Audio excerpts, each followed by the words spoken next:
Chair Armafield, we have a quorum. You can start when you're ready. You're on mute.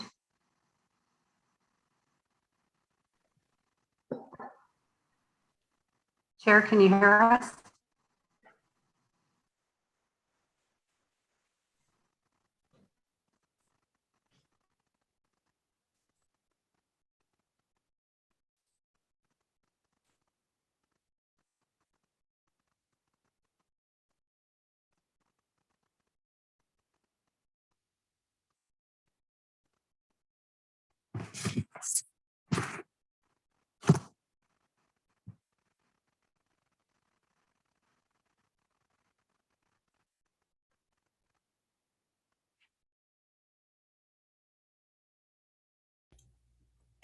Looks like you're off mute Okay, now. I believe I was having some issues with my mute button.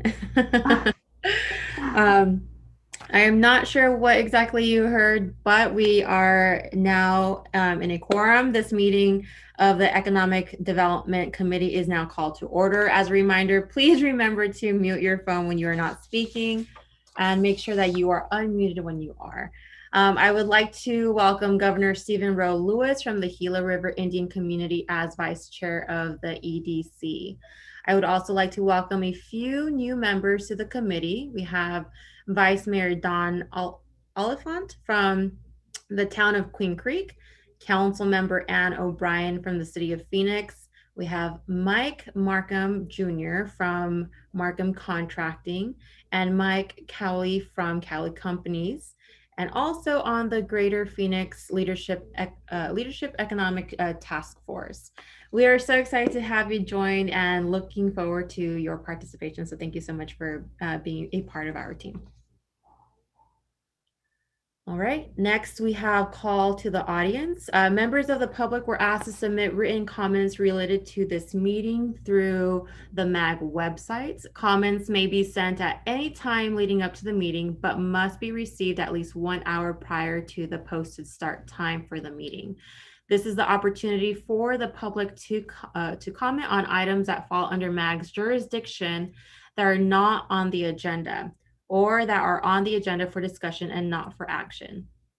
MAG staff, have we received any public comments? And if so, would you read them at this time? Chair, we have not received any public comments for this item or any other item on the agenda. However, if I may, for the record, I would like to go through the list of members for the roll call, just for the record. Perfect, okay. Okay, when I call your name, if you could actually make sure you're unmuted and indicate that you are present. Just want to make sure that we have everybody. Steve Betts. Here. Tony Bradley. Here. Paul Carden. Here. Vice Mayor Crane. Here. Thank you. Angela Creedon. Here. Superintendent Donovan. Here. Thank you. Vice Mayor Edwards. Mike Cowley. Here. Thank you. James Griffiths. Here. Councilmember O'Brien. Here. Councilmember Hampton. Here. Thank you. Sintra Hoffman. I'm here. Hi, Sintra. Councilmember Judd. Here. Thank you. Vice Mayor Keating. Here. Jim Kenny. Mayor LaValle. Governor Lewis. Councilmember Melnar. Present. Thank you. Mike Markham. Here. Thank you. Councilmember McMahon. Here. Thank you. Vice Mayor Oliphant. Thank you. Mayor Osborne. Present. Thank you. Mayor Ortega. Present. Thank you. Councilmember Pineda. Here. Thank you. Councilmember Rowe. Here. Mark Sanders. Here. Chairman Sellos. Here. Thank you. Councilmember September. Vice Mayor Smith. Here. Thank you. Daniel Spitzer. Marisa Walker. Bob Worsley. Here. And the chair is here. So is there anyone that I did not call that is present? Okay. We have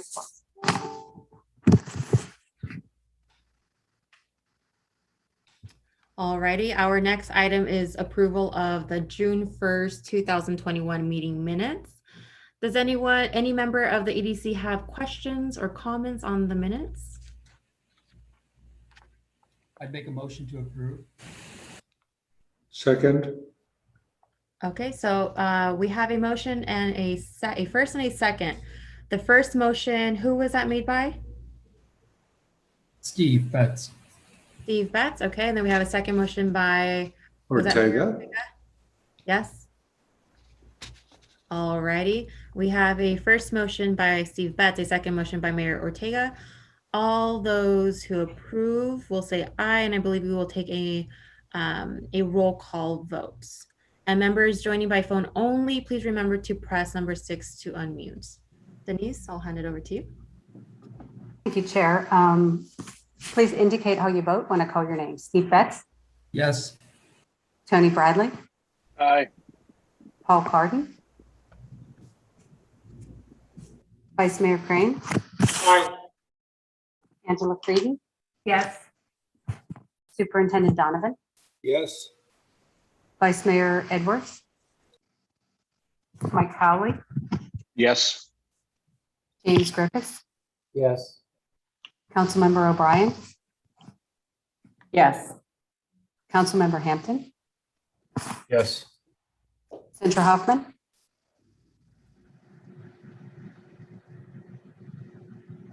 Senator. Okay, I see you. Councilmember Judd, Aye. Vice Mayor Keating, Yes. Councilmember Melnar, Yes. Mike Markham, Yes. Councilmember McMahon, Yes. Vice Mayor Oliphant,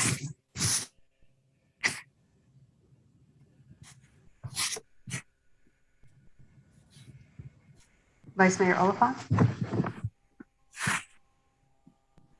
Mayor Osborne, Aye. Mayor Ortega, Yes. Councilmember Pineda, Aye. Councilmember Rowe, Yes. Mark Sanders, Aye. Chairman Sellers, Aye. Vice Mayor Smith, Aye. Bob Worsley, Aye. and Chair Hermosillo. How do you vote? Aye. Okay, is there anyone I did not call? Councilmember Scott September. Okay, Councilmember September. Aye. Thank you. Anybody else? Okay, the agenda item has passed unanimously. Great.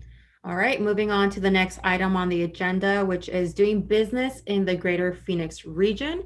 We have Tom Stringer, Managing Director with BDO USA, which was a site selector providing coordination between mechanic, and local stakeholders. Mr. Stringer will provide an overview of all of the collaboration in Arizona, and I apologize for any mispronunciations.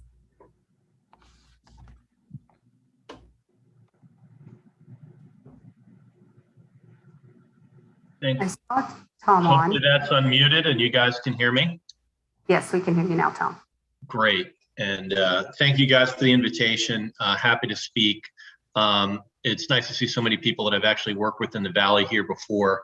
As was said in the introduction, Tom Stringer, I'm the practice leader for site selection and business incentives at BDO. Have led the practice here for about 7 years. Have been in the field for about 23 years in terms of site selection and advising companies with corporate relocation decisions. And I was asked by the folks on the team here, as well as GPEC, to provide just a little bit of background regarding some of the EV projects and the activity that's taken place in the Valley.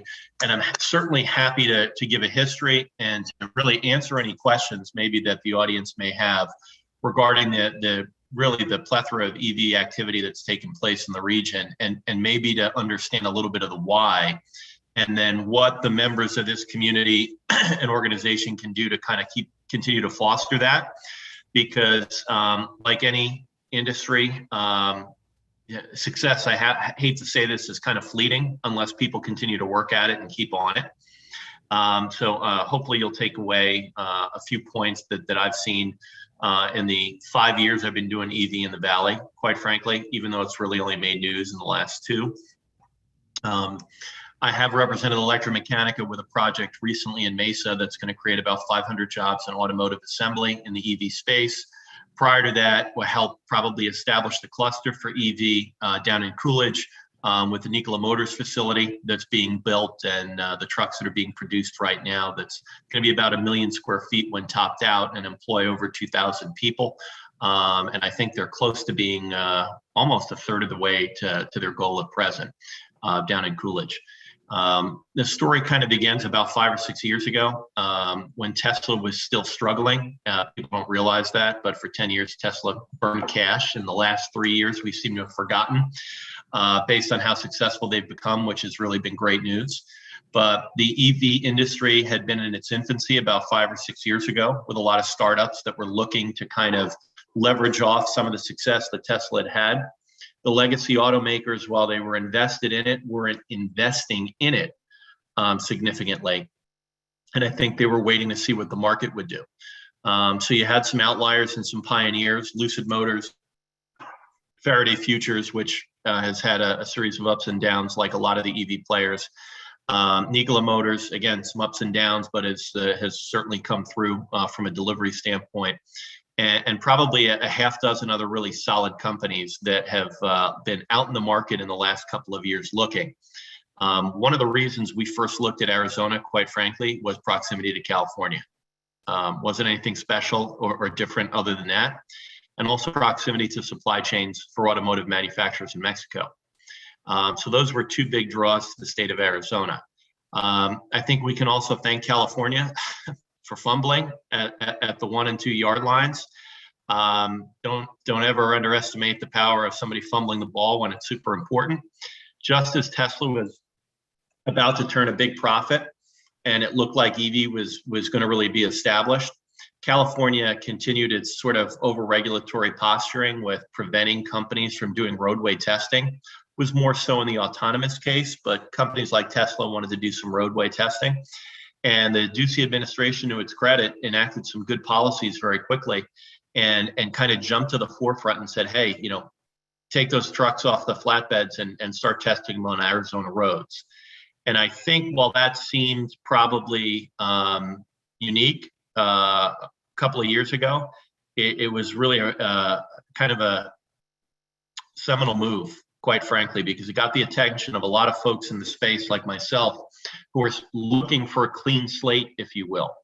OEM facilities are extremely complex items, require a ton of acreage, the courting of suppliers, established links to or creating new access to supply chains, development of a workforce. So you have to have a combination of STEM services that start on the way up through training and certificate programs. So you need a lot of buy-in on the educational side. You need a population base. You need inexpensive property.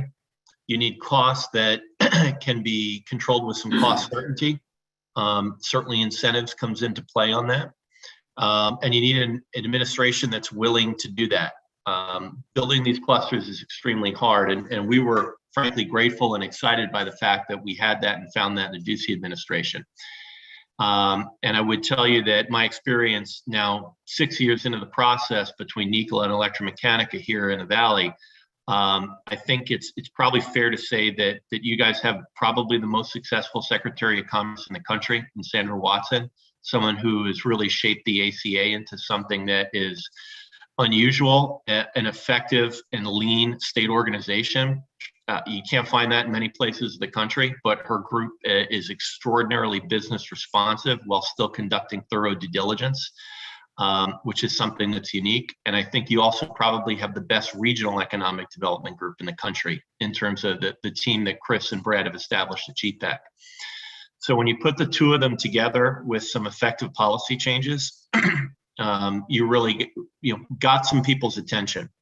And what we found most important coming from top down was the ability to implement. We found a lot of receptivity in local governments, quite frankly, in the region, and local developers. And ground was really first broken on the EV space, probably in no small part thanks to St. Holdings and Jakob Anderson and his team in doing the deal with Lucid down in Casa Grande. And they negotiated a pretty good deal for Lucid and a very good deal for themselves, but they had spent probably the prior 8 or 9 years laying in the infrastructure that needed to be done and working with their state and local partners to make sure that the power, the water, the alignments, the infrastructure in terms of turnarounds, and then getting the educational stakeholders involved was there. So it looked like an overnight thing, but it was really probably a decade's worth of work before there was gestation down there in Casa Grande. And as we were looking at the same time in Lucid and kind of going through the same things for Nikola, we pretty much saw these things being implemented and coming to fruition. So once that project was completed, and Mayor Thompson and his team and Rick Miller really, again, extended a pretty big olive branch and were more focused on implementation and helping us get stood up. It was only natural for us with Electromechanica to kind of look for a local partner within the region that could do the same thing, even though these were national site searches. Arizona really very quickly established itself as a cluster. I would tell you, though, that it was pretty close to probably not happening because of the difficulty in getting these many different working parts, if you will, in terms of companies and suppliers on board. We looked very closely and long and hard at a lot of legacy and established automaking states, South Carolina being one in particular, but more importantly and probably more competitively is Tennessee.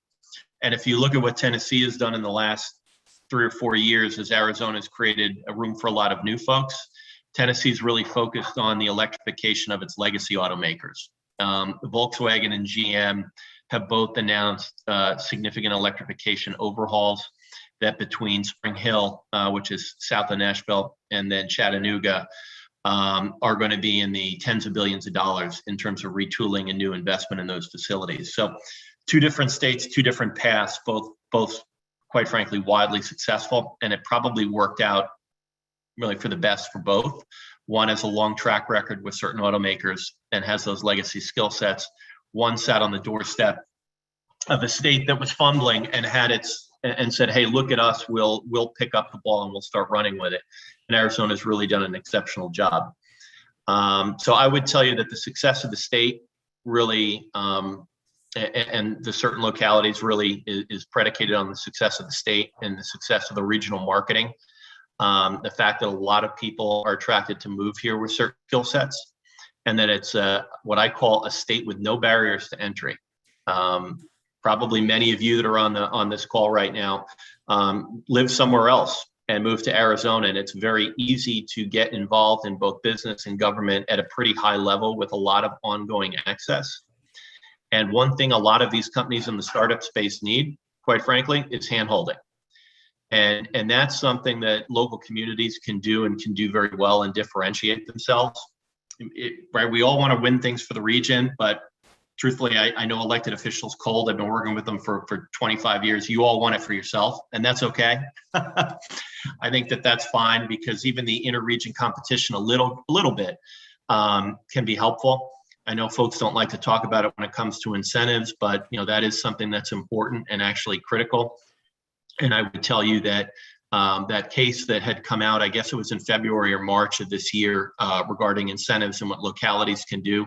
As someone who's a lawyer by trade, I think that's something that this particular group, Hvac and the state, have to fight aggressively and look for workarounds. Because as I mentioned early on in the conversation, if you're not going to do something, if states kind of sit on their laurels, or if they decide that hey, we've got enough, these projects and these startup companies will go elsewhere, because funding and cost certainty is extremely important. We actually ran into an issue on a particular project where that case had thrown a monkey wrench into it, and we were lucky that in that particular instance we had a great development partner, Marwest, that stepped in, working with Lori Collins and her team in Mesa, to say, you know what, the developer is going to figure out a way to get the incentive to the particular prospect and make this work. And unique issue, just given the timing, but I think it would be something that I think you guys have to really work on in terms of addressing that and making sure that localities can participate in the incentives. I give fair warning of other locations that used to be hot, a decade ago. Charlotte, North Carolina, same thing. They started pulling out of the incentives game, and it cost them pretty dearly. No one looks at them anymore. The state of Florida, while it's growing aggressively from a population standpoint, isn't winning major projects because the state, at the end of the Scott administration, and it's been the case through the first DeSantis administration, really has not offered or changed any of its incentives. It cut them all at the end of the shuttle, after they attracted several companies at the end of the shuttle program, said we don't need to do this anymore, everyone will come. Lo and behold, businesses stopped coming. And I can speak with authority on that because I represented Northrop Grumman on the time, on the largest project in the state of Florida's history, and it was the first one to get the aerospace industry back on its feet after the cancellation of the shuttle program. And now I look at this 7-8 years later, and you kind of just see nothing happening in the state right now other than inward migration. And that's more due to Andrew Cuomo than it is probably to the economic development policies of the state of Florida. It's really just based on people fleeing New York, New Jersey, Connecticut. So I would caution this group to not get fat and happy. And that doesn't mean you have to give the most. In fact, my first meeting with Governor Ducey, I was pretty struck by his blunt honesty. And it was, hey, we're not going to pay for your project, but we're going to make it easier for you to do business here than anywhere else in the country. And, I can tell you this with authority of a long time in this business, the most incentives never wins. The best overall deal that encompasses the right workforce and speed to market with cost certainty, and that means incentives, that's the deal that wins. So it's really a combination of factors that we'll look at. Workforce is always number one, and then how quick can we start selling product to customers or services to customers, and everything, and what's the cost to obtain that? And that's where incentive starts to come into play. So if you don't have them, it becomes a strike. So how else can you deliver? Can it be speed to market? Can it be permitting? Can it be that hand-holding that I've talked about? Can it be connecting people to elsewhere in the regional network so that they can grow revenue and grow business? I think that's something that Arizona is actually better at than it gives itself credit for. I feel like with the clients that I have as we've come to the Valley, they're instantaneously plugged in at a very high level, whether it's through groups that the ACA or GPEC is part of, and the CEOs get to know each other very quickly, and that becomes really a source of strength and a force multiplier. And I don't think Arizona does, just as on a sidebar here, a good enough job of noting that. I'd also tell you it's kind of refreshing. I mean, it's usual for you guys, but for someone who works around the country, it's unusual to see this many elected officials get involved at a granular level for economic development and not treat it as just another, frankly, committee meeting or rubber chicken event to go to. I feel as if folks in Arizona actually really work at economic development, and you guys kind of like it and see, how much revenue and tax base that it can drive. And I think that that's something that I would encourage the group not to lose that entrepreneurial spirit that you have, because active economic development is work. It's tough, it's hard, and it pays a lot of dividends. I don't care how much, if people are Republican or Democrat, I think everybody probably wants to grow the pot, and it's up to people in economic development to grow to the pot. And then you guys can all go fight about how you want to spend it, or not spend it. But growing the pot is probably, absolutely the most critical thing that I think elected officials can do.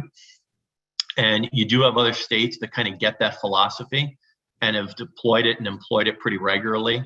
Virginia's a state like that. Texas is a state like that. You'll see it in the Gulf Coast. but they have some limited resources and population bases. But North Carolina in particular is another state that we see compete with Arizona for certain projects pretty regularly, especially in the tech space, and Tennessee obviously for automotive tech and headquarters positions. So those are kind of my talking points and the background and some of the things that we've looked at. I would be happy to address any questions that the group may have. And if not, I'll certainly see you out there because I'm out there every 2 or 3 weeks. I was just out there last week. I thought the weather, even though it was a little humid with the monsoon, I'll take your 20% humidity versus our 60-70% humidity any day of the week. All right, well, you're always welcome here in Arizona, Mrs. Stringer. And thank you so much for your presentation. I would entertain any questions from the membership. Are there any questions? Yes, Chair. All right. Go ahead and state your name and then ask your question. Yeah, this is Councilmember Ray Malin from the City of Glendale. I really appreciate the comments you made, Tom, about this project. You talked a lot about infrastructure and incentives. What I would like to know is kind of what specifically made Mesa the most attractive destination for this particular project? Truth be told, it was more to do with the building. And this is very common within your metro. The building itself and the property itself for this particular instance just really worked.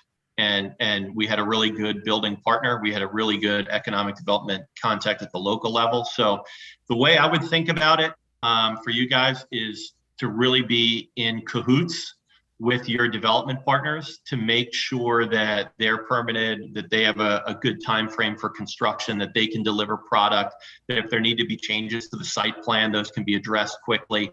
If there's some local incentives that again, with this new case that's out there, there's a workaround to make sure that gets addressed. So in both instances, whether it was with Nikola Electromechanica, we found the right land. And at the end of the day, a lot of projects just either happen or don't happen because of the property developer, or the building itself. So in this particular instance, that became the decider at the end. All right, thank you. One follow-up question. You mentioned a lot of infrastructure support, which I think is understandable.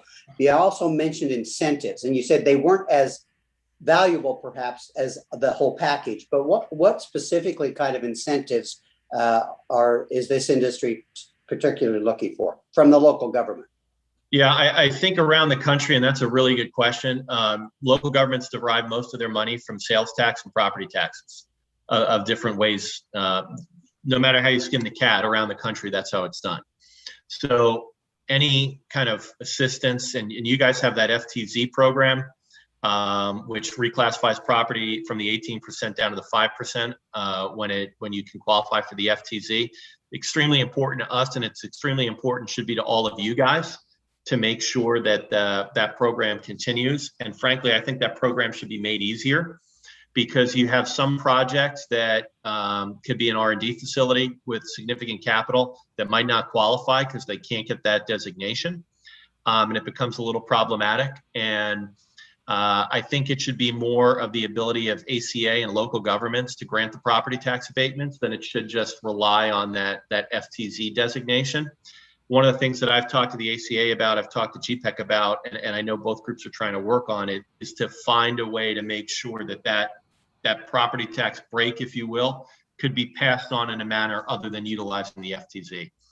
I also would say that local infrastructure support, curb cutting, expedited permitting, things of that nature. If there's a local tax like a commercial rent tax, if those things can be abated, there's some impact fees in the valley that some groups charge.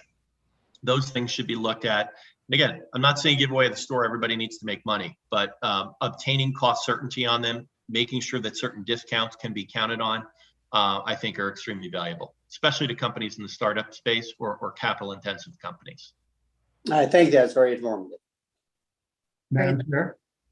Yes, go ahead, say your name. I believe that is it, Steve? Hi.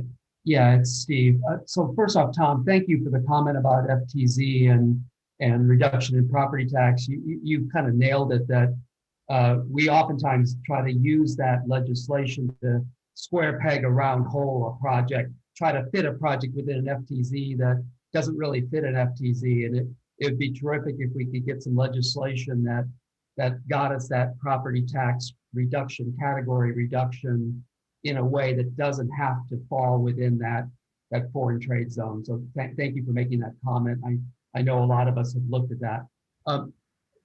Thanks again for the comments about incentives and infrastructure. I think I've got a pretty good handle on that. I'm curious about your thoughts about, though, the employee side of attracting the right companies. That, you know, we've been starting to hear about cost of living for the employees, about education impacts, about cost of housing going up. Are you starting to see that impacting our competitiveness? Question number one. And then two, I'm curious whether you know much about our big win a week or so ago with the battery plant in Hvac. Okay. Yep. Yeah, and I give Dave and his team out there a lot of credit. You know, we looked at them and had a deal in place with them several years ago for Nikola, and then the property developers we were moving too fast for them and had to tack, and luckily Rick and Coolidge were able to take the handoff and deliver it. Interesting question, and I think the jury is out right now. I mean, if you look at property values in the Valley, they escalated in certain spots as much as 30% over the past year. And I mean, I'm out there a lot, and I often look, and I was actually shocked. And you're a historic town of boom and bust, and I think that era is over, truthfully, because you're so much more diversified than retirement and hospitality and construction or regional offices or call center. That era of Phoenix is dead and buried. Good thing. That means that it's going to be a much more stable market. You know, a lot of the areas that are growing in dynamics saw a spike last year and into early this year with people fleeing California and New York and New Jersey, Florida in particular. Texas got a lot from Illinois. You guys benefit from California. I think as things stabilize, that's not going to slow to a trickle, but it's going to slow. So you'll have a little bit of a built-in artificial market with people fleeing, tax refugees, if you will. But it's definitely going to slow down as things start to normalize, and we're basically at the normalization point. Delta variant and everything be damned. I think that's sort of the last sort of gasp before everybody realizes COVID's going to be here as part of the flu shot forever, and it's just going to go to normalcy. But yeah, it's an interesting issue because of the return to work concept. And I think companies have realized in the better part of the last 6 months in particular, everybody's going back to the office, but we're not going to be there all the time. We're probably going to be there 3 days a week, maybe some people 2 days a week. So we're going to need some other spaces, pardon me, elsewhere in the country to accommodate, where people maybe have moved to. And we're going to go to more of a hub and spoke model for corporate offices because that's where the people have moved, one. And two, it's cheaper. After people, the number one item on corporate balance sheets is real estate in some way, shape, or form. Not true of defense contractors, a little different. Usually it's security and some other issues, but that's pretty much the number two issue for most companies. And we've realized we can probably do with about 1/3 to 50% less in the prime office markets. So for the emerging power cities, of which Phoenix Metro is one, you'll probably see more activity down there, and you'll probably see more companies coming to set up offices to be near the talent that's matriculated there. Great, thank you so much. Any other comments or questions from the membership at this time? New Regional Transportation Plan. Audra Kester-Thomas, MAG Transportation Planning Program Manager, will review the investment plan and next steps associated with the RTP's development. Thank you, Chairwoman Hermosillo, members of the Economic Development Committee. Pleased to be back with you again this meeting to provide an update with the activities associated with the development of the next Regional Transportation Plan. Can we advance the slide? Please advance the slide.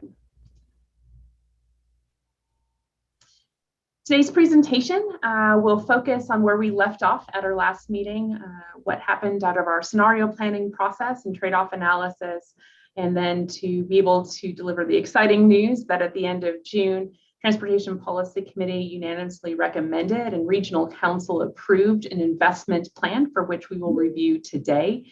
I'll also review next steps associated with our air quality conformity process and legislative activities next year. Next slide. Let's start with our scenario planning and trade-off analysis. Next slide. You'll recall when I presented 2 months ago, we were in the midst of our scenario planning exercise.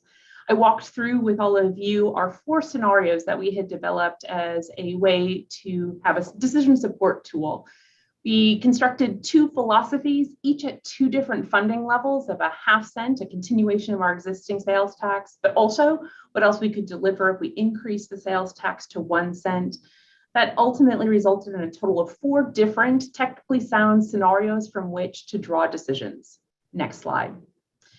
Transportation policy considered these 4 scenarios as presented also to the EDC and gave us direction to use as a starting point the ½ cent system optimization scenario. The direction also included working with member agencies to identify any key priorities or projects that perhaps were not in that scenario from which to build, giving MAG staff the authorization to come back with a revised scenario that could increase the tax over a ½ cent or extend the term based on the feedback we received from member agencies. Next slide. We worked very fast to develop 2 new scenarios based on that direction from TPC and then the feedback we received from member agencies. And those 2 scenarios were a 6/10 cent for 20 years, as well as a ½ cent scenario. So not increasing the funding level, but committing for an extra 5 years, projects that we could deliver over that 25-year term. Based on the feedback we received from Transportation Policy Committee, next slide, they approved that ½ cent 25-year option that they recommended for approval to Regional Council in June. Next slide.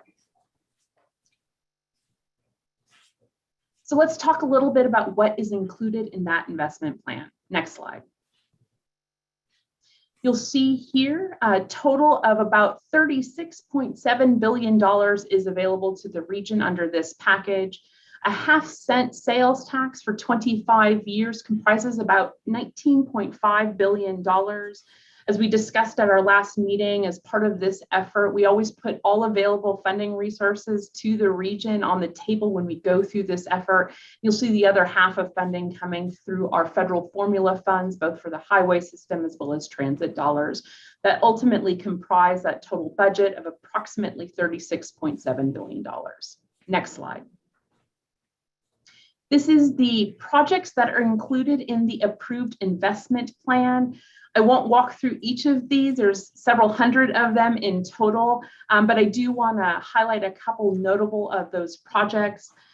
Included in this investment plan is continuation and completion of our HOV network throughout the system, important full building of the SR-24 in the Southeast Valley.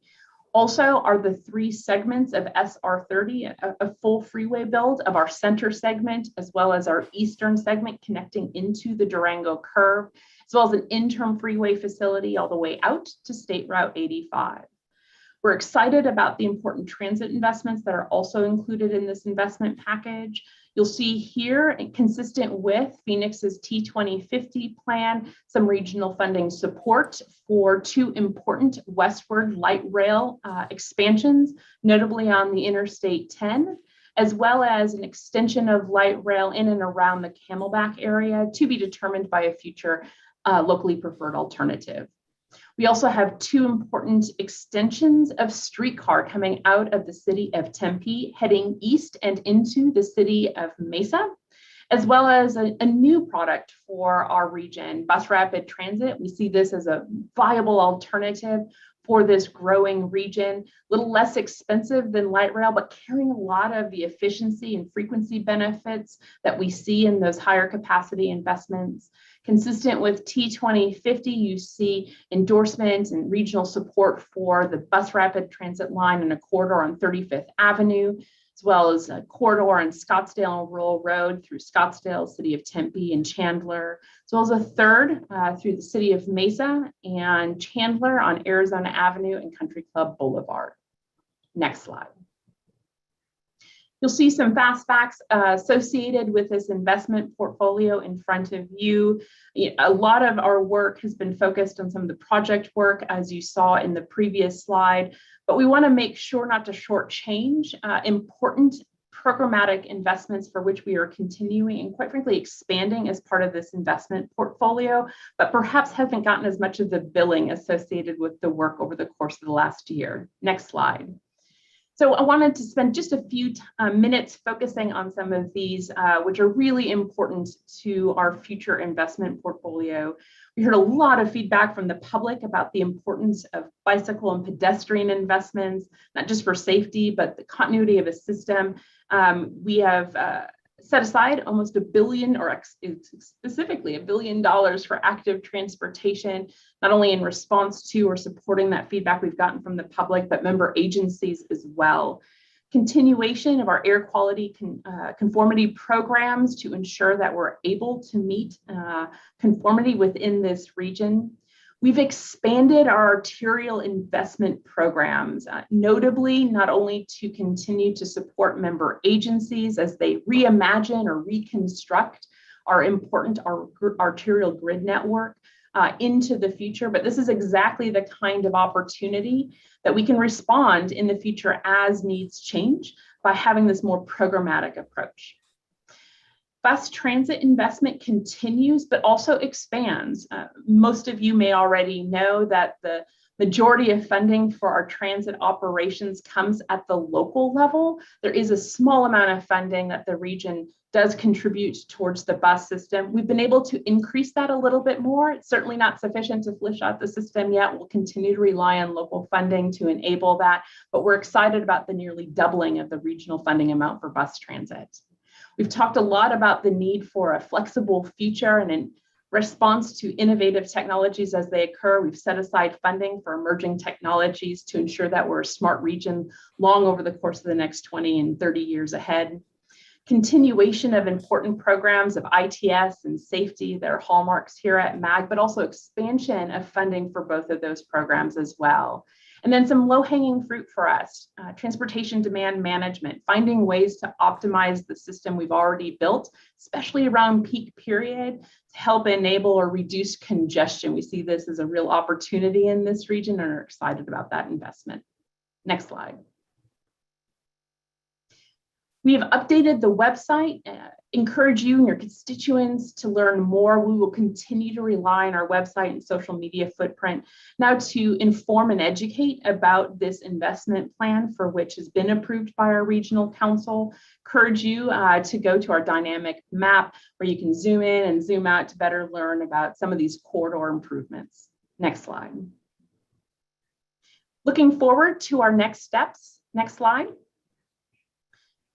You are familiar with this outlook. We are in a formal air quality conformity process, working with our transportation modelers and our air quality division in order to deliver our regional transportation plan for adoption at the end of the year.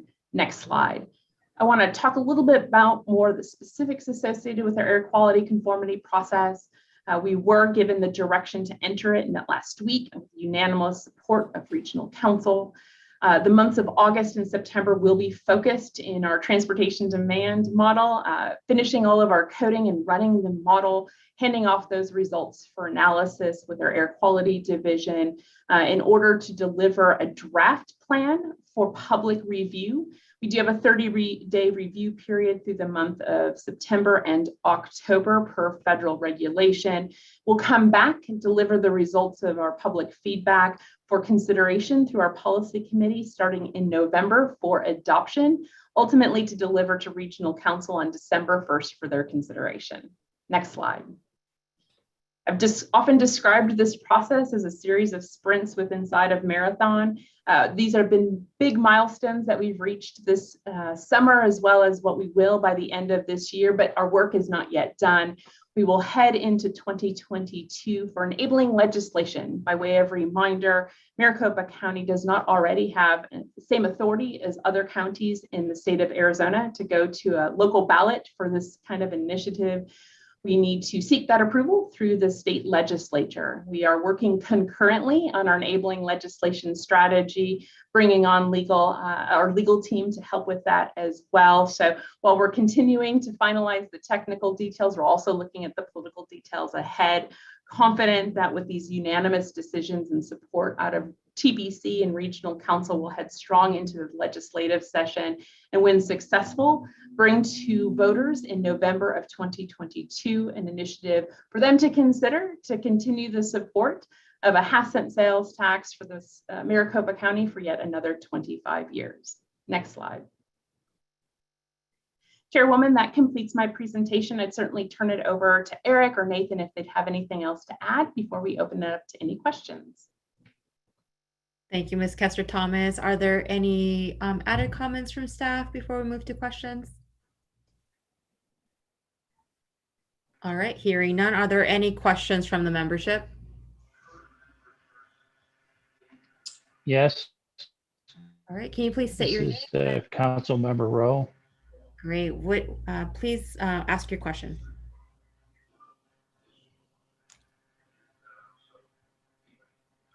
This is Council Member Rowe. Am I recognized? Yes, go ahead with your Okay. question. Okay. Thank you, Audra. What a great presentation. I think you've probably given that a number of times because you did a great job. One comment that I would have, and I know how difficult this is and what you're going through on this, but it seems to me that an awful small percentage of the dollars to be collected are going towards future technology. And I just have to weigh in and share that as often as I can. If we go 25 years, a lot can happen in 3 years, 4 years, 5 years. So I just feel like more money should be going towards technology and future technology. Thank you, Council That's my Member. comment. Thank you, Council Member, members of EDC. Certainly appreciate that. We've certainly gotten a lot of support for our technological programs that we've set aside.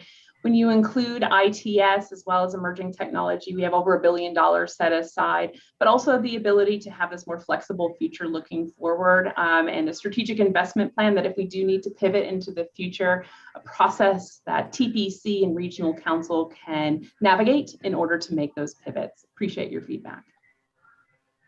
I have a question as well, Audra. Bob Worsley. Go ahead, Mr. Worsley. Thank you, Mayor. So I had a similar concern. What percentage of, for the air quality modeling, what percentage of the vehicles over that 25 years will be EVs, which tremendously help, including trucks? And then do we really know, or do we have a good feel, or what are we planning on in terms of autonomous vehicles and the impact of those? I know it's been a little slower getting to level 5 than what most people expected, but it's going to happen. So what are we thinking for 25-year time horizon for electric vehicle emission benefits and autonomous vehicle rollout? Thank you. Chairwoman Hermosillo, Mr. Worsley, thank you for those questions. I don't have off the top of my head our assumptions going into the model. I will tell you that our modeling team has worked tremendously over the course of the last couple of years through a peer network to dial in those assumptions and in fact revise them based, as you've indicated, on a little bit slower rollout on full autonomy. We were actually had the benefit through our scenario planning process to test some of our AV assumptions as well as electrification to see what kind of benefits it has, particularly for air quality. And I can report that there is progress made with the increase of electrification of the fleet. That being said, the counteraction to that is autonomy also provides a lot more use of the system as well. So there are some trade-offs even between those two nuances. I will have to provide those assumptions to you and follow up after the meeting. I don't have them top of head. Thank you. Thank you so much. Mayor, Yes. this is Council Member Ray Malna from the City of Glendale. This morning, I sat down with our transportation staff and have an overview of the plan. And one thing, a comment that was made was that Audra and John really dedicated a lot of time and effort. And I think they need to be applauded and recognized for all the work that they put in to bring this together and to make it a plan that the entire county can support and others. I think that's a great accomplishment. So thanks a lot. Great. Thank you so much for that added comment. Anybody else from the membership who wishes to speak, provide a comment or question at this time? I had one more question from about the legislature, if you don't mind. Of course, go ahead. So Mayor Marcio, if I can, I ran the bill last time. We were trying to get this done, so we didn't have quite the gun to our head. Do we have a good sense of who we will use in the legislature to drive this so we can get this on the ballot in November of 2022? And what will be different than what we did last time?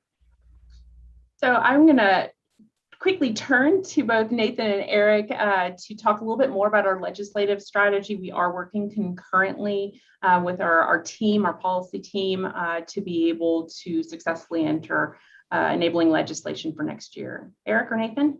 Yeah, thank you, Audra. Madam Chairman, members of the Economic Development Committee. We're developing our strategy right now and identifying the champions in both the House and Senate. We think we have a good person on the Senate side. Can't really say yet. We haven't tied all the loose ends together, but one of my observations that I would make is because we're staying at a half cent, I think our legislative efforts push may be more successful than it would be if we were asking for a tax increase. One of the items running in the background in this, Maricopa County is the only county that doesn't have the authorization to go to a full cent for transportation. And at some point in the future, I think that would be a good thing for us to get. But in terms of our strategy, we want to make sure we lock in our half cent and we are successfully able to go to the ballot in November of 2022. And so we're going to bifurcate those two issues, go to the legislature. Certainly, I think we have a strong case to be made. The importance of transportation to economic development, I think, is real clear.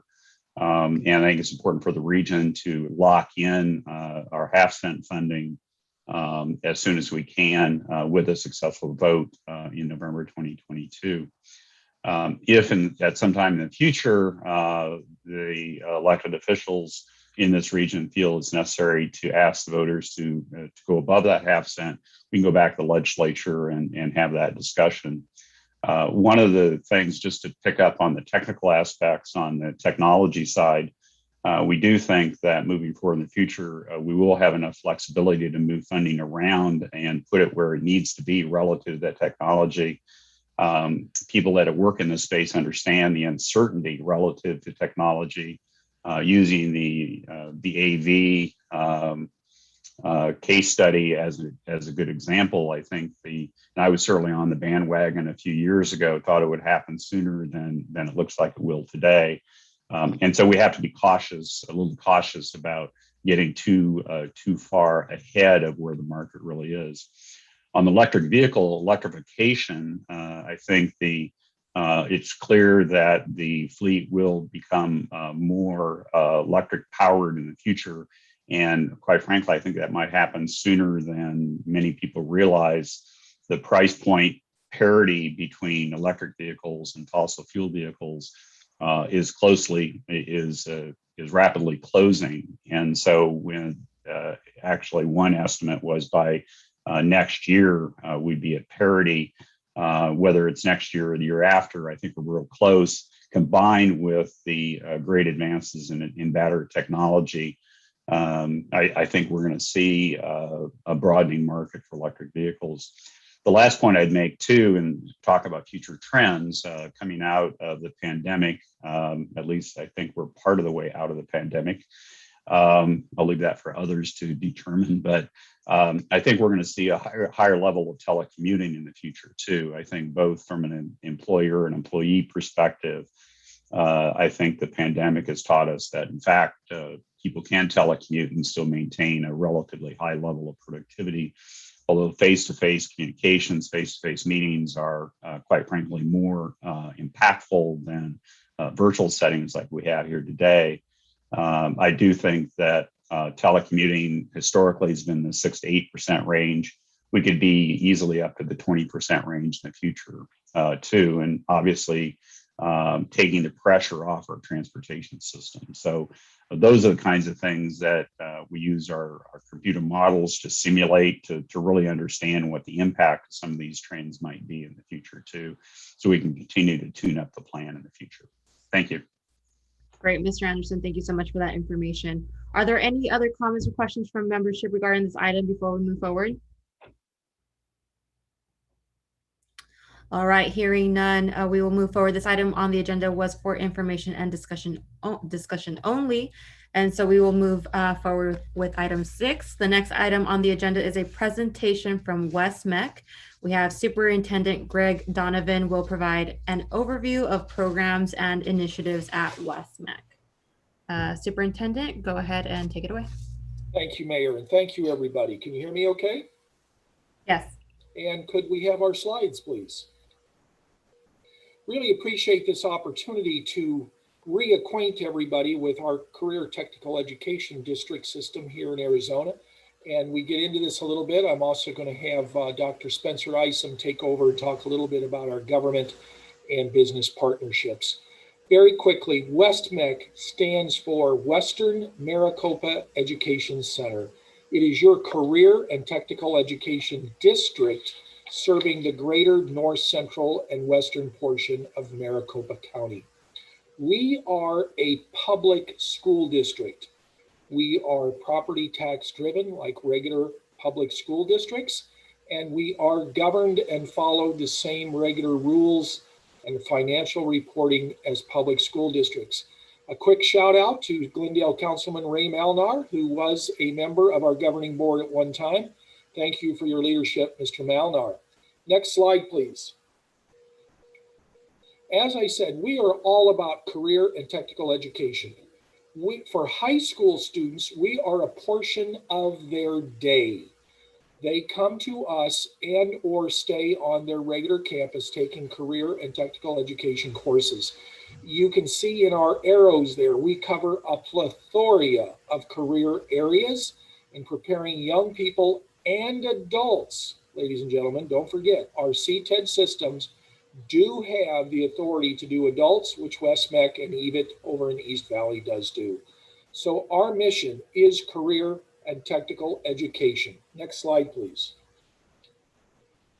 Our mission is to prepare students, both, again, high school and adults, today for tomorrow's careers and today's careers, of course, but giving them the ability to learn, to understand that the work world is ongoing and changing, and education never stops.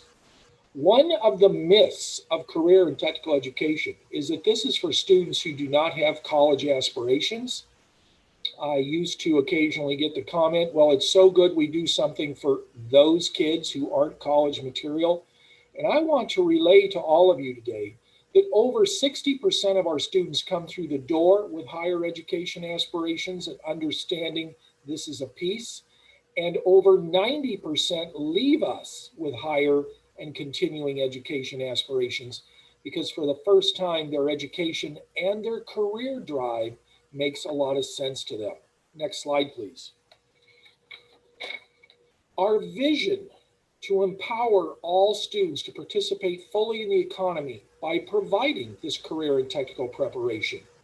Everything we talk about on the CDC committee is about preparing for economic development, having the workforce to attract the right companies, to have ongoing training and ability for our residents to fully participate in the careers they want to participate in, but as well continue to move themselves up in opportunity. That brings that economic prosperity. It is through career education and ongoing career education and training that we continue to improve the lives. So we are all about economic development.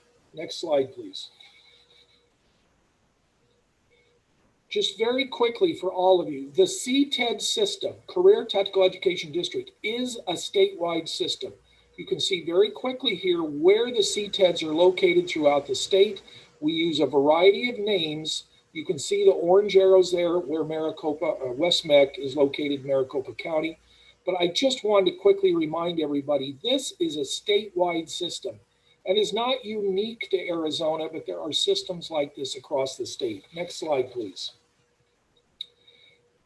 Westmec has these boundaries, and very quickly there at the bottom of the screen are the school communities that voted to join and pay that additional tax for prosperity in career and technical education.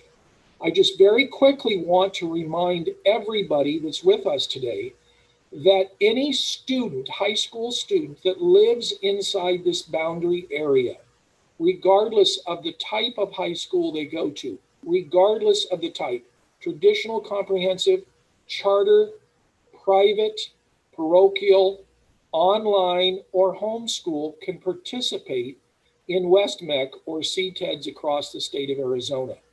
Any student who has not received a high school diploma and is under the age of 21 can participate in our local central programs. But this is the general area for Westmec. All the way over there to the right, for the group today, I want to point out to you, all the way over there to the right, that's Pima Road. We go quite a ways east, even though we're called Westmec. And all the way to the left is the county line over there west of Tonopah.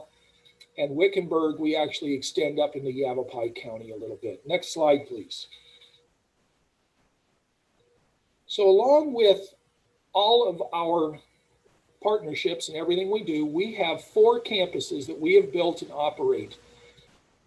Not very complicated names. Our central campus, which is more of the central area located along the Glendale Airport, is our smallest campus, but you can see here some of the types of programs that we are training for there. Aviation maintenance technologies, airframe and power plant, the avionics, coding, law enforcement, manufacturing, those kinds of things. Next slide.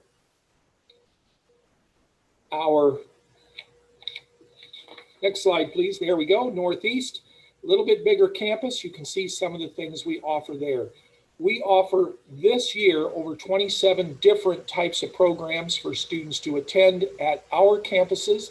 These are programs that typically they would not have access to at their traditional academic school. You can see some unique ones here, like the collision repair, air conditioning, pharmacy science, veterinary science, those kinds of things. Next slide, please. Oh, and the Northeast campus is located at 19th Avenue by the Deer Valley Airport. Our Northwest campus, located at Dysart and Grand out in the Surprise area, why we call it Northwest. You can see some of the programs that we have there. A unique piece that we have at the Surprise area campus is we also have a partnership with Hvac Chrysler America, and they have their Western United States Technician Training Center on our campus. We're very proud of that, and Dr. Isom is going to talk some about partnerships. Again, you can see some unique programs we have there, like dental assisting, hairstyling, biomedical, those things. Next slide, please. Our next slide, Southwest Campus, is located approximately a quarter mile south of I-10 on Verado Boulevard out in the Buckeye area. Again, quite a nice variety of programs in those campuses, and you can see there are some repetitions.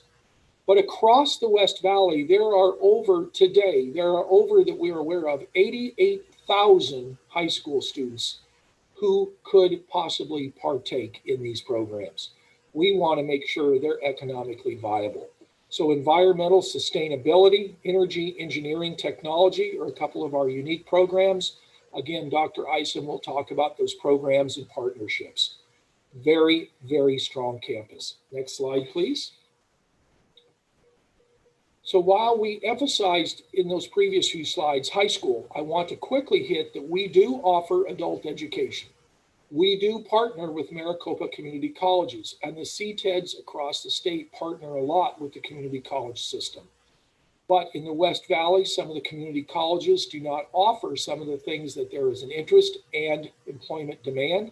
Here are a few of the things that we're offering in adult education. Adult education is small for us, but it is growing rapidly. We are an accredited institution for adult education. We do have some FAFSA or loan availability, and we are an accredited secondary institution. Next slide, please. We have partner programs. I briefly mentioned. We also offer, in partnership with the community colleges you see here, some high school programs on the college campus. Here are examples like emergency medical technician, fire science, and culinary. This list ebbs and tides, grows and condenses based on demand from students. We've had as many as 5 different community colleges, and currently this is what we're offering within the partner area. Next slide, please. Our member high schools, we call them satellites. In the West Valley, there are 48 comprehensive traditional high schools. Along with those 4 campuses we operate and on those community college partnerships, we offer inside all 48 high schools opportunities for students to take career and technical education. Right here on this list is just a small example of some of the programs offered in those high schools. All said and done, about 2,000 students a day come to our campuses, and across those 48 other high schools, there are about another 36,000. So on a daily basis, 38,000 students last school year participated in some type of career and technical education with WestMech. We're very proud of all the things we do there. We're very proud of the opportunities we're giving students. And I want you all to know that our ultimate goal is to make sure that those programs meet industry standards, that students are ready for entry-level jobs at the high school level, and that where there exists licensure or certification, those students are ready to sit for that licensure or certification. We work on that diligently. This past year, WestMech had more students ready for licensure and certification than all of the other CTE districts in the state. Next slide, please. This is our state, city and state partnerships and some of the things that we do. And I'd like to turn it over to Dr. Spencer Isom, Director of Government and Business Partnerships. Take it away, Spencer. All right. Thank you, Superintendent Donovan. I guess I'd ask if everyone can hear me. All right, talking a little bit about WestMech, I think Greg mentioned our existing campuses. And if you think about the West Valley, we kind of got 3 of the 4 corners covered, as well as a central area, central campus in Glendale, but we're not done growing.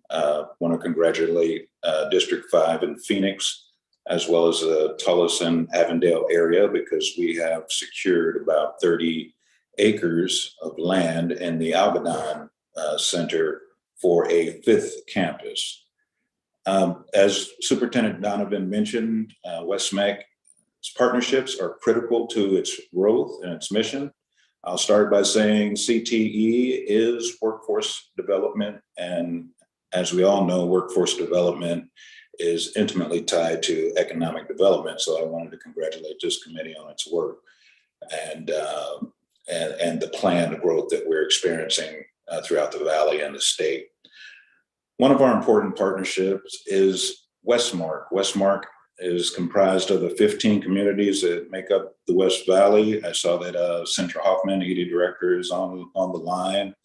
She is doing yeoman's work and coordinating efforts in the West Valley to grow and to see advancements in workforce opportunities for students as well as adults. We also stay apprised of MAG's EDC work, and I've had Annabelle Bagley out to present to our board as well as our executive leadership at WestMech to stay apprised of the demographic tools that you have available and other information, and we stay engaged with the work that you do. We also have a member of our institutional Advisory Committee, who is your IT Director, Audrey Skidmore. So we'd like to thank Ms. Skidmore for her participation, and I'll talk a little bit more about our Institutional Advisory Commission in a later slide. Next slide. Also Chambers of Commerce. We stay engaged throughout the West Valley and the city of Phoenix and the state of Arizona and all the business and industry chambers. I am a member of the Phoenix Chamber Policy Committee, as well as the Arizona Chamber Policy Committee as well. And members of our leadership attend West Valley Chamber meetings on a regular basis. Next slide. A little bit about our industry partnerships. Each program that you saw listed on previous slides has what we call a program advisory council made up of representatives of business and industry.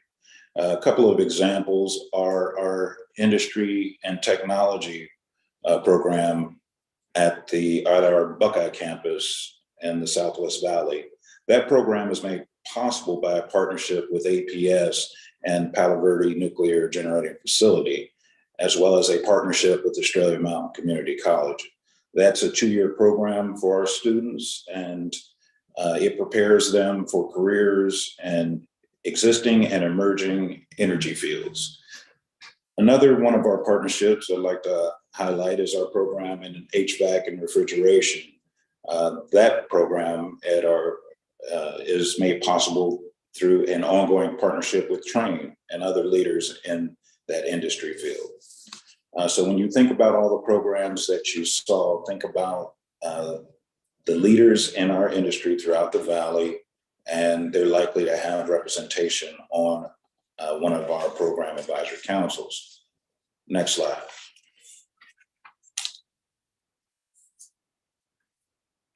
We also engage in post-secondary partnerships. This slide highlights our partnership with ASU. Students are able to complete their WestMech program, for example, in energy and technology, and then articulate those credits to a Maricopa Community College, one of the Maricopa Community College districts. And in turn, once they complete those programs, they're able to apply those credits to ASU to obtain, for example, a Bachelor of Applied Science. So about 60 to 75% of the students' credits are done at the high school community college level, leaving only about 60 remaining credits to be completed at ASU. And we want to thank ASU leadership at ASU West for helping to create these programs and pathways to their degree programs. Next slide. We also have post-secondary connections with Northern Arizona University. These programs are very similar to the ones described with ASU. WestMech students begin their associate's degree while still in high school by taking dual enrollment credits at one of the Maricopa community colleges, and then they finish their bachelor's at NAU in oftentimes less than a year. Almost all of WestMech's programs have a pathway established with Northern Arizona, one of the Northern Arizona degree programs. Next slide. Next slide, please. Okay, before I go on to, no, go back on, I'm sorry. There we go. Before I go on and talk about the Institutional Advisory Committee, I just wanted to mention when you think about our post-secondary partnerships, we have just established a partnership with Rio Salado Community Colleges. As may have been reported at previous meetings, the state of Arizona has about 700,000 at-risk youth and adults that do not have a high school diploma. About 400,000 of those live in the Valley, and if you just do simple math, you can figure that about 200 to 250,000 are in Westmac's district area. Well, we've reached out to Rio Salado, and Rio Salado is the state's largest provider of GED high school equivalency diplomas, and we've partnered with them to increase their footprint in the West Valley. They currently have established programs, in-person programs in Avondale as well as Surprise, but through our partnership, this fall, they will be establishing their first in-person programs at our Northeast campus at the Deer Valley Airport, as well as in Buckeye. So that's a partnership that we're very proud of and will reach many adults, immediately introducing them to Westmac opportunities and hopefully engaging them, getting them into the workforce. As mentioned earlier, we have an institutional advisory committee, and this is our second year for our institutional advisory committee, made up of leaders in industry as well as local governments. Mayor Schoaf of Litchfield Park has been an established member of our committee, as well as MAG's representative Audrey Skidmore. Arizona at Work, we have representation from Mr. Kevin Duncombe and executive leaders from ASU, Banner, Mayo Clinic, Verizon, Abraza West, and then Westmark's, our latest member is Centra Hoffman. We will be working with the city of Phoenix to obtain representation from Taiwan Semiconductor. So if members of this committee have other industry leaders that they would like to connect with Westmac, please have them contact me. My information is on the website, but I'll give it to you real quick. It's spencer.isom@westmac.org. And we would love to have that input from this group. Next slide.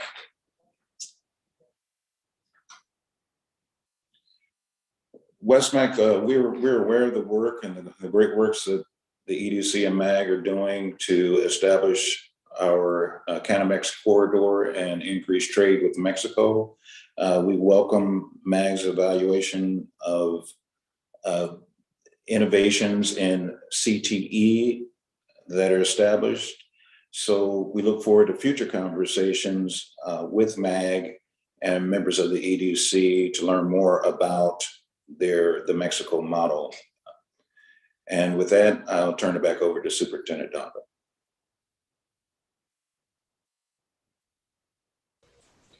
Thank you, Dr. Isom. And just real quickly, a couple of things I did mention. We do have a major partnership with Fiat Chrysler America, Palo Verde, APS, and most of the West Valley cities in a water reclamation program that we've started to get more people interested in the sustainability program. So we stand for any questions. Mayor Hermosillo, thank you very much for the opportunity to reinvigorate all of you of what Westmac and our CTED system is. And a reminder for all of you, we do have our partner over in the East Valley, EVIT, the East Valley Institute of Technology, which for all practical purposes is very, very similar and covers the East Valley. Thank you. Any questions? Great. Thank you so much for the question. Superintendent Donovan and Dr. Isom. This is the time to ask questions, and I already hear that we have one to be asked. Please state your name and then follow up with your question. Yeah, this is Vice Mayor Hampton. I had a question around throughput. How many students are we actually seeing in the workforce after going through your programs, either straight to a trade school or straight to the trades, for example, or going to post-secondary? I know you mentioned a little bit of that. I was just curious if you have any statistics on that. Thank you. We could talk for hours about that, yes. And that's the number one question always. What's the flow through rate? It's up there in the 90 percentile when you put the continuing education and the employment together. And it's about in the high 60s, low 70s with our students who pursue employment and some education at the same time.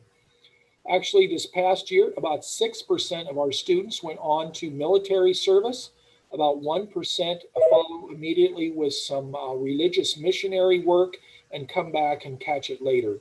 We are finally reaching an age, we're going clear out to 10-year surveys and following up with people, but we're seeing a great deal of success with our students. Our certification, depending on the program, runs from the 60s clear into the 90 percentile for students pursuing that licensure or certification. And then you have a new campus around Avondale, Tolleson area. And where is that going to be? The 101 and Thomas Road. There's an area called the Algodon Center. It's really just north or right across the street from the Banner Australia Hospital. They're located at the 101 in Thomas, 91st Avenue in Thomas, just north. Our actual dirt abuts Osborne Avenue and the 101. Okay. Yeah, no, I think they're great programs. I mean, I'm very familiar with the one in Buckeye and their partnership with the APS and the local employers that are near the different WestMecs. So yeah, I know, I think they're great programs. I'd love to see more of them and like to see more students taking advantage of the programs that are there. Thank you. Great, thank you, Vice Mayor. Are there any comments or questions from membership before we move forward?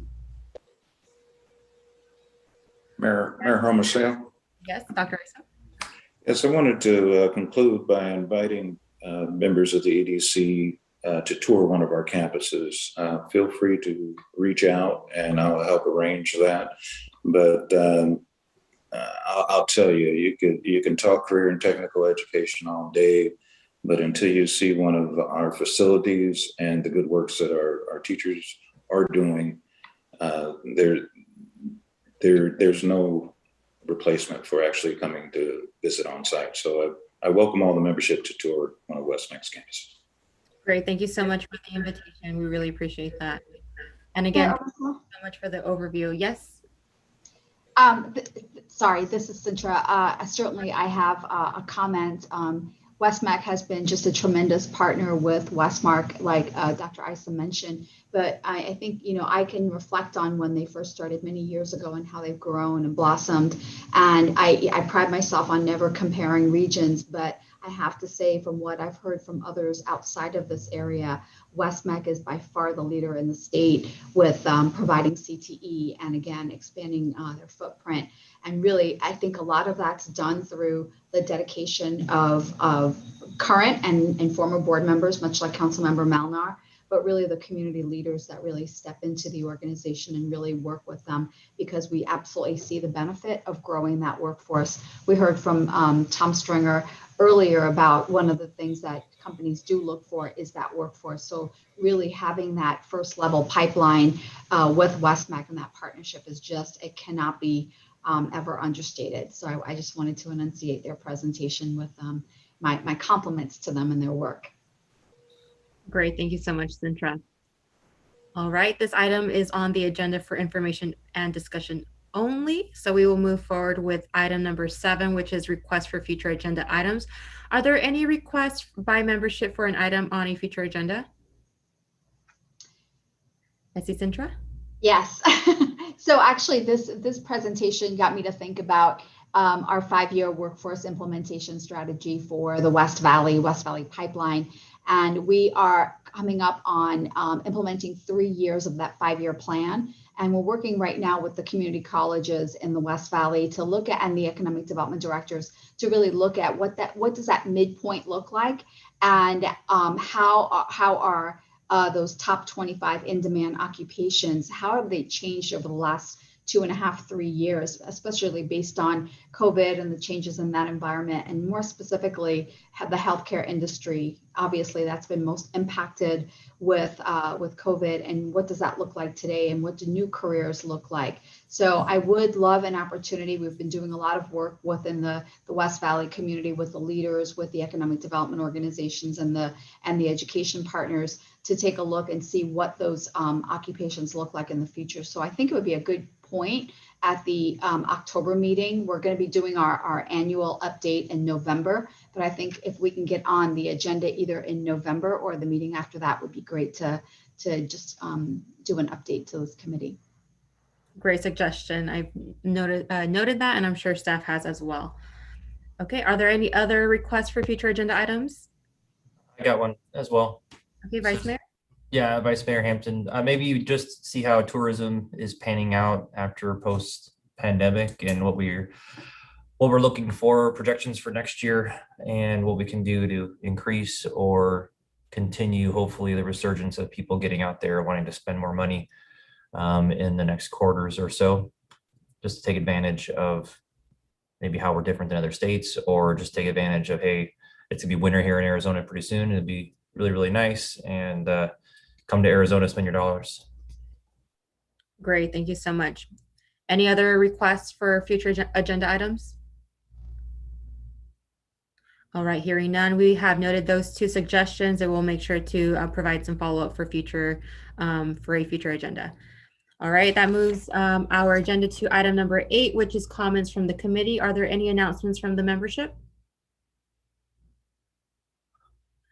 Okay, hearing none, I will move forward. There is an announcement. The Arizona Mega Region Council meeting scheduled for September 2nd, 2021 at the League of Arizona Cities and Towns Conference has been postponed. However, this binational council continues to work towards a stronger partnership between local governments in Arizona and Sonora. The council is currently planning to hold this meeting virtually in the fall of 2021, and there will be more information available very soon. All right, with that, that concludes comments from the committee, and we have concluded our agenda for today. With that, we are adjourned. Thank you so much for attending, and I look forward to seeing everyone next time. Thank you.